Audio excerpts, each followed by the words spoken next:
నమస్తే. భగవద్గీతలో 11వ అధ్యాయం విశ్వరూప సందర్శన యోగంలో 6వ శ్లోకం.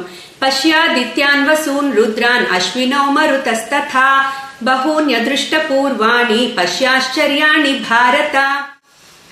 భగవానుడు చెప్తున్నారు, అర్జున చూడు, నా వేల కొలది రూపాలు చూడు, నా డిఫరెంట్ రకాలైన రంగులు, ఆకృతులు ఇవన్నీ చూడు అని ఇప్పుడు అంటున్నారు. పశ్యాదిత్యాన్ వసూన్ రుద్రాన్, 12 మంది ఆదిత్యులు, ద్వాదశ ఆదిత్యులు. పశ్యాదిత్యాన్ అంటే ఆదిత్య అనగానే ఇక్కడ మనకి ద్వాదశ ఆదిత్యుల గురించి చెప్తున్నారు.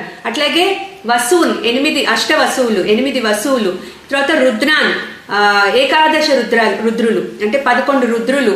అశ్వినౌ 2 అశ్విని దేవతలు. తర్వాత మరుద్గణాలు 49.